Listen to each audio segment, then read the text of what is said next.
Pemirsa, jumpa lagi dengan saya Joko Indro Cahyono. Tentu saja hanya di Karisma Promotion and Production, ajangnya orang kreatif dan inovatif.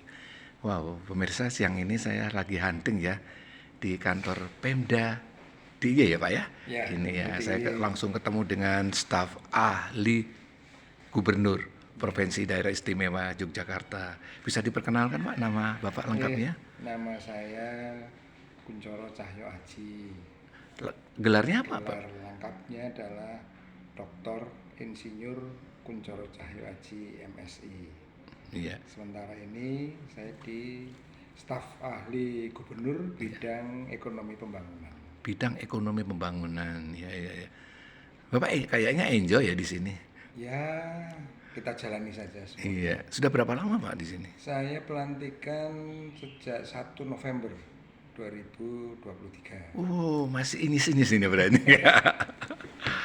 Saya dengar Bapak sebelumnya pernah jabat kepala dinas ya? Ya. Bisa dijelaskan kepala dinas Ya, apa Pak? saya Kepala Dinas Lingkungan Hidup dan Kehutanan. Sebelumnya saya sebagai Kepala Badan Diklat Oh iya? di DIY. Iya, iya, iya, iya. Wow. Jadi banyak berkaitan juga dengan diklat Bapak ya. Ya. Ya, baik Pak. Tema kita kali ini adalah bagaimana menumbuhkan ya jiwa kreatif, inovatif dan kemandirian generasi milenial menurut Bapak ya. Mungkin Bapak saat menangani diklat atau mungkin saat di Dinas Lingkungan Hidup dan Kehutanan sampai sekarang di staf ahli mungkin Bapak ada pemikiran. Menurut Bapak gimana? Jadi sebetulnya inovasi itu sangat dibutuhkan ya. Ketika kita menyadari bahwa hidup kita itu kan seperti kurva normal ya. Kurva normal. Awalnya pasti kita seneng banget.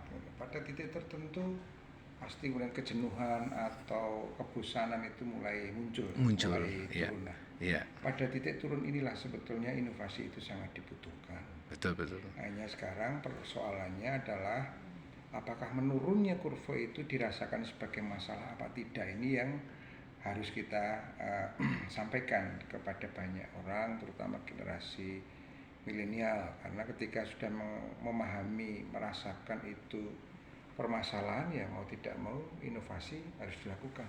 Iya. Nah, bagaimana cara melakukan inovasi pasti sangat tergantung kepada kreativitas masing-masing. Iya. Kreativitas itu ada di otak kanan, sementara yang otak kiri ini adalah area untuk belajar. Jadi kreativitas tentu tidak akan muncul tiba-tiba manakala kita tidak pernah belajar. Sehingga saya selalu pesankan kepada generasi muda, selalulah belajar dari mana saja. Iya, jadi intinya setiap saat, setiap waktu, dimanapun juga kita harus kreatif. Ya. Apalagi generasi milenial Pak ya. Generasi milenial itu perubahannya sangat cepat sekali. Transformasi budaya dengan adanya digitalisasi, kemudian ada perubahan-perubahan transformasi yang dampak dari digitalisasi itu juga cukup banyak. Sehingga tentu permasalahan itu akan selalu berbeda ya. Generasi saya dengan generasi muda, dan tentu inovasi itu juga akan berbeda. Betul ya Pak, generasi Bapak dulu dengan sekarang sebetulnya lebih leluasa, lebih banyak peluang yang sekarang ya Pak ya? Iya. Karena ada era digital ya Pak ya? Iya, jadi sekarang itu ya informasi sudah ada di tangan, sehingga inovasi itu pasti bisa dilakukan dimanapun dan kapanpun. Jadi pesan Bapak buat generasi milenial gimana dengan adanya era digital ini harus? Ya, pesan saya adalah tingkatkan kepedulianmu atas masalah-masalah sosial dan jangan lupa untuk selalu belajar supaya kreativitasmu muncul dan inovasi akan selalu generasi muda ciptakan. Iya Pak. Tapi di balik itu Pak, ternyata di era digital ini ya Pak ya, juga muncul ya istilahnya gejala lifestyle ya. Anak-anak muda yang sekarang lebih instan juga Pak. Nah, sementara Bapak juga seorang pakar lingkungan hidup juga ya. Apa nggak ada ide semacam bikin apalah Pak, pelatihan yang kaitannya dengan sekolah alam agar mereka ada kepedulian itu Pak? Sebetulnya gini Pak, bagian dari kecerdasan itu selain intellectual capital, selain social capital, juga adanya intellectual intelijensi capital, artinya kecerdasan kecerdasan lingkungan. Iya, iya, iya, betul. Nah, ini juga harus dimunculkan bahwa secara sederhana ketika kita buang air kecil misalnya di kamar kecil, kemudian kita tidak guyur, maka sebetulnya kita sudah merebut hak orang lain untuk menikmati kamar kecil itu. Iya, Sehingga inilah yang mesti harus dimunculkan. Dengan kecerdasan lingkungan ini, harapannya generasi muda akan memiliki kepedulian pada lingkungan, iya. termasuk juga buang sampah. Hmm, Buang sampah, ketika kita buang sampah tidak sesuai dengan jenisnya, maka sebetulnya kita juga sudah mengganggu, bahkan merebut hak orang lain untuk menikmati indahnya lingkungan hanya karena Anda tidak membuang sampah iya, secara terpilah. iya, Pak. Sekarang ya Pak, muncul jadi permasalahan yang cukup pelik ya Pak, masalah itu Pak ya. Ya, permasalahan menjadi pelik. Jadi kami ada program sampah selesai di tingkat kelurahan. Harapannya adalah sampah bisa dikelola di setiap kelurahan. Hanya persoalannya adalah dari hulunya. Memilah sampah belum kita mulai. Padahal itu adalah kata kunci untuk pengelolaan sampah yang baik. Iya, iya. Cobalah pilah dari dapur, itu mulai dari yang organik dan anorganik. Yang organik simpan aja di rumah untuk kita jadikan kompos, atau dikumpulkan di TPS 3R untuk kita kelola menjadi maggot dan yang lain-lain. Iya.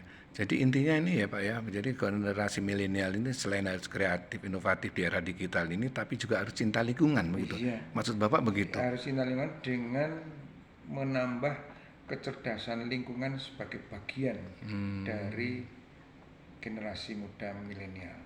Oh, jadi mereka harus peduli ya Pak ya. Ya. Jangan hanya memanfaatkan era digital aja, tapi kepedulian lingkungan nggak ada ya Pak. Apa sih Itu namanya istilahnya? ecological quotient. Oh, iya. Jadi Kecerdasan lingkungan, kecerdasan lingkungan ya Pak ya, itu perlu juga dimiliki ya Pak ya. Nah, Bapak tadi kita singgung sedikit tentang kaitannya sekolah alam, itu kayaknya perlu nggak toh Pak, agar anak generasi milenial juga ya lebih mencintai alam Pak. Sebetulnya sekolah alam sudah dirintis ya, sudah ada, bahkan semacam sekolahnya tidak di kelas, tapi langsung di kawasan hutan. Pada waktu itu kita coba rancang bahwa generasi muda kan kita kenalkan dengan lingkungan, mulai dari mengenal tanaman hutan-hutannya, flora faunanya, bahkan sampai pada dampak kegiatan manusia yang berakibat pada lingkungan. Iya, iya Pak. Iya Pak. Pak mungkin ada 3 kata Pak, pesan Bapak buat generasi milenial ya, agar mereka kreatif, inovatif, mandiri, tapi cinta lingkungan. 3 kata Pak. Yang pertama, Selalu belajar, tingkatkan kepedulian, Kedua. dan lakukan untuk bisa lebih bermanfaat pada lingkungan. wow, itu ya Pak ya. Wow, luar biasa nih pemirsa, kita ngobrol dengan Bapak Dr. Kuncoro Cahyoanji. Mudah-mudahan wawancara ini banyak memberikan manfaat buat pemirsa, khususnya generasi milenial. Terima kasih, semoga sukses. Terima kasih Pak. Terima kasih.